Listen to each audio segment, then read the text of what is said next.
Well, hey friends, it's Mac, and it is another week, and with another week comes another burning question. But before we get to this week's burning question, we need to figure out what happened in last week's burning question. So if you remember, we talked about when you were little, what did you want to be when you grew up? And I mentioned that I wanted to be the guy at the trash dump that liked to point and tell you where to park. And so that was my big dream. Of course, it didn't come true. I ended up in a very different career, probably a little bit more lucrative than that might have been.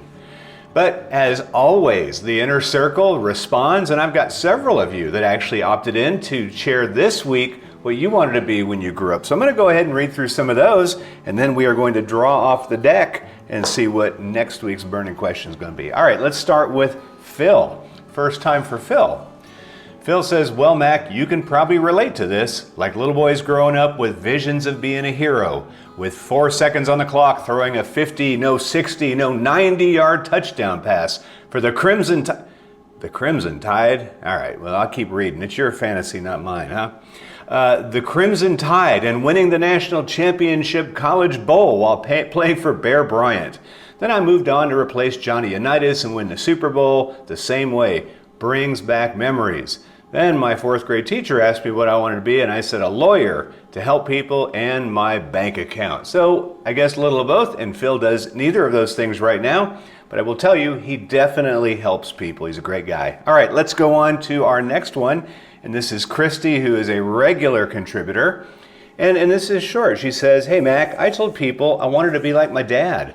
I went to college for it, but ended up not getting a job in that field. By the way, her dad was a teacher. My dream would have been to be in sports medicine, but I guess in some ways I am a teacher, helping my employees when needed, being a support person, etc. So thank you for sharing. I think all of us might have a little teacher in us, right?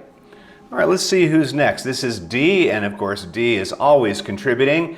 And she says, hi Mac, I wanted to be an astronaut. Later, I wanted to be an art teacher. I didn't like math, and I found out that astronauts had to take a lot of math classes. Yeah, I hear ya. It's a lot of artists get started that way, right? Math just doesn't always resonate. At least I'm not alone, Dee. Thank you for sharing. All right, now we move on to Danielle.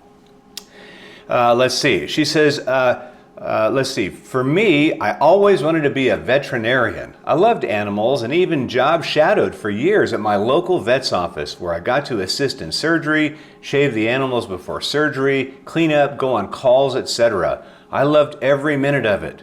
When I started college though, I soon realized that college biology was not for me.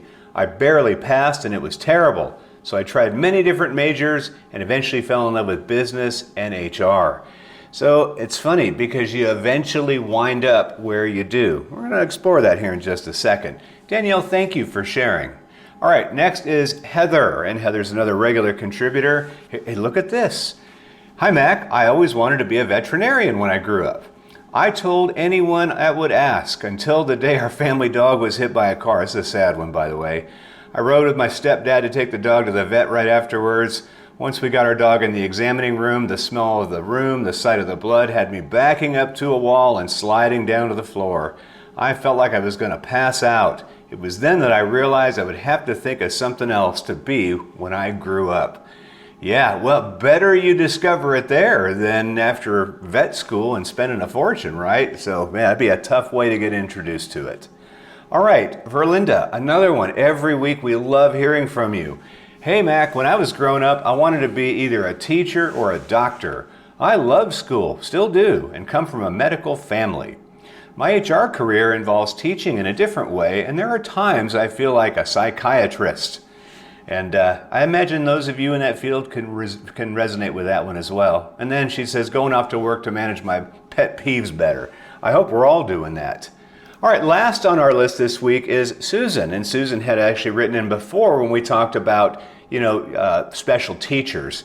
And so she says, I think I told people I wanted to be a teacher when I grew up. Thanks again to my 3rd grade teacher, Mrs. Jolly, who I mentioned before as an influencer in my life. As close as I got to that these days is with my staff who call me the English teacher because, well, I'm very particular about the writing that comes out of our department. One of my managers laughs about a red pen. Enough said. I had no idea. Susan's probably barbecuing all of my writing because the more I look at it, I think I've lost a lot of my grammar lessons I remember. Hey, these are great, and I love when you share. And my hope is that hearing others share is going to make you realize that A, you're not crazy, and B, you're not alone. We've also had these kind of common experiences. One thing that's interesting as I as I read them and you listened to them is, in many cases, we all sort of find our way. Another way to say that is we end up. Years ago, this would have been probably 2007-8, I was doing quite a bit of work with transitioning military folks, getting out of the military, go to civilian life. The program was called TAP, Transition Assistance Prep. And I loved it when I took it. When I was still on active duty, it was really helpful for me. And so I always said, one day if I have the chance, I want to teach this. And I did. The material was terrible, but I was able to use real life stuff in there. And we had some great groups that went through that. One of the groups I would work with, it was called Executive TAP, ETAP. And so this is for the 06 and above and the E9s. These are the big wigs, right? And it was at the Washington Navy Yard. So there's a lot of people in there that are, Pentagon level, big time people in there. And so they had a special one where they had it all kind of decked out with tablecloths. And so as I would start with them, they would invite their spouses. And it was 99.5% men and female spouses if there were any. And so, I would always start with introductions. And so I'd go around the room. And it was interesting because the military member would introduce themselves. They were in civilian clothes, and then it would be up to their spouse. So I'd say, what's your name and what do you want to do when you get out? And then the next one would be like the spouse. And I would say, so who are you? And I got this a lot. I had to correct them. They'd say, I'm just the wife. I said, so can I call you the, or is it Mrs. Wife? And, it's almost like these poor women didn't have an identity, which I was in the military. I saw that at higher levels. At any rate, that's not the most important part. The most important part is when I asked the military people what they were going to do when they got out, this is what often came out of their mouth. Well, I've always wanted to have my own business, but I'll probably wind up working for a Beltway bandit doing business development. Or, I've always wanted to be the CEO of a company, but I'll probably end up in a government GS job. And I never forgot the end up. That was what I heard over and over. I will end up. I've ended up for a while till I became intentional. And I wonder today, if you're watching this, how many of you have ended up? And where you sit today is the up. And if you are happy with that, that was a good end up. But if not, what if there's something else you might want to try? I don't know about time, have no idea how old you are, your situation. But if you've ended up, you could just as easily end up somewhere else. So maybe be more intentional about it. All right, enough of the preaching. Let's draw from the top of the deck. This is our Boss Builders, I forget what we called these. We're going to use these as icebreakers for workshops. So I'll just draw off the top. This is the upcoming question. There we go. What is your favorite movie of all time? Your favorite movie of all time. All right, wrestle with that one.